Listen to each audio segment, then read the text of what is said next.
Thank you, Dennis. Good morning, everyone. Our guest today is Dallas Johansson. He's a district conservationist with the Natural Resource Conservation Service, and they are going to have a booth along with the North Platte NRD and the Nebraska Forest Service. They have a big booth, as a matter of fact. It's 3 booths wide over at the Farm and Ranch Expo this weekend over in Mitchell, and Dallas is going to talk about some of the things they're going to display at that booth. And I guess one of the big things, first of all, he wants to talk about is the Nebraska No-Till Conference. It's coming up February 26th and 27th over at the Gehring Civic Center. First of all, welcome, Dallas. You guys have this big conference coming up on the 26th and 27th. That's what you're going to be pushing at the expo. Kind of tell us what that's all about. Well, the Panhandle No-Till Partnership is made up of the 3 NRDs in the Panhandle, the Upper Niobrara, White, South Platte, and North Platte. We have some technical assistance that we provide through the NRCS of the offices that are in the Panhandle as well. We have some extension educators that are on board with us helping out. As also, this will be our 8th conference in 9 years. We skipped 1 year in there. And we have a pretty good lineup, we think, this year of speakers to present over those 2 days. All right. Again, February 26th and 27th. The early registration fee is $90. And then I think it goes up to $120 after February 18th. So you'll want to get in and register early, $90, because after February 18th, the registration fee goes up to $120 for those 2 days. Obviously, it seems like a lot of guys want to, when the weather starts warming up a little bit in the spring, they're moving the ground along and so forth. And you guys talk about the benefits of no-till practices. Well, no-till's been around for a long time, and basically it's just what it says. They just quit tilling the ground and try to plant right into whatever was left from the previous crop or that situation. And over the last 30, 40 years, it's evolved to where now we're looking at trying to incorporating more plants into the system so that it's not just laying there fallow.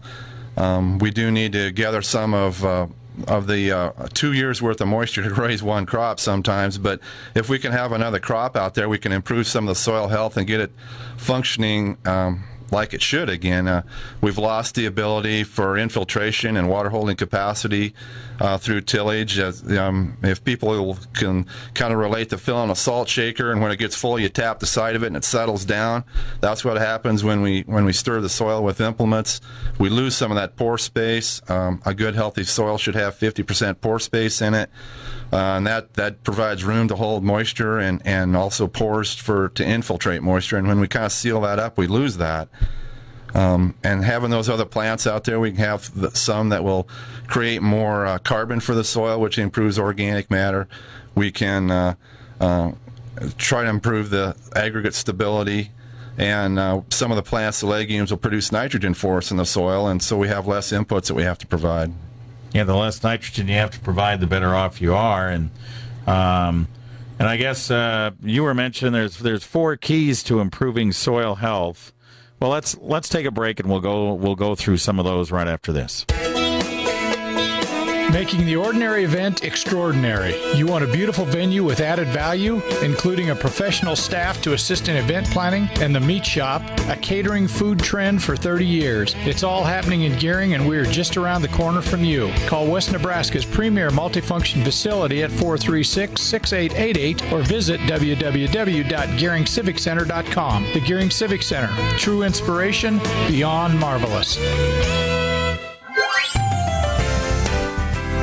Back on News Extra, once again, our guest is Dallas Johansson this morning. He's with the Natural Resource Conservation Service, a district conservationist, and we're pumping up the big no-till conference. It's coming up at the Gehring Civic Center, February 26th and 27th, and Dallas will be at the big NRD booth. It'll be a combination of the NRD, the NRCS, and the Nebraska Forest Service. It'll be 3 booths wide over at the Farm and Ranch Expo, so you can get more information on this conference coming up later this month when you're at the expo. But one of the reasons we go through no-till, there's 4 keys to that, and kind of explain what they are. Well, the first one is to reduce the disturbance in the soil by tillage. So the more we can do that, the more the aggregates and the structure of the soil stays intact to improve the infiltration and water holding capacity. We want to try to keep a cover on that soil, keep the sun off of it, the wind off of it, control erosion, and also reduce evaporation from soil moisture off of that soil. We want to have some diversified plants. There was a thing this morning that you talked about with the benefits of following field peas with winter wheat. There is some crop synergism, and having some other plants growing with your crop can aid them maybe more than what they take away from them. So there's some increased benefits that way. And then having a living root in the soil the maximum amount of time. Those living roots feed that ecosystem down there. It's a living ecosystem. It can do a lot of good things for our soils and keep it productive and functioning the way it should. So the speakers that we have coming, we do have Dr. Jonathan Lundgren coming out of Brookings, South Dakota. He's an ARS specialist there, an entomologist.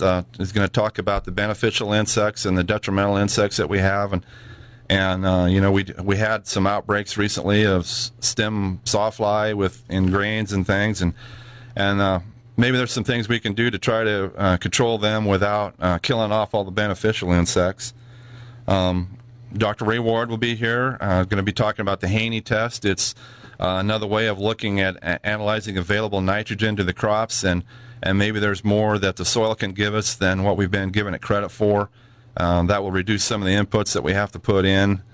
And Paul Yassa, who is kind of a favorite of everybody, because he always has interesting tips on how to set up equipment for no-till so that it'll function good. And Dr. Gary Peterson's going to be kicking it off the first morning, talking about the history of the Dust Bowl and how farming has changed over time and where we're at now. So should be a good lineup. All right. Once again, that conference is February 26th and 27th over at the Gehring Civic Center, and it's $90 for early registration. After February 18th, it rises to $120. So you want to get your early registration in, and you can find out all about this at the Farm and Ranch Expo at the booth that, like we said, the NRCS and the North Platte NRD and the Nebraska Forest Service are sharing. It's a 3-booth wide exhibit. So make sure you stop by that area during the Farm and Ranch Expo this weekend over at the Mitchell Event Center. All right, Dallas, thank you. Thank you very much.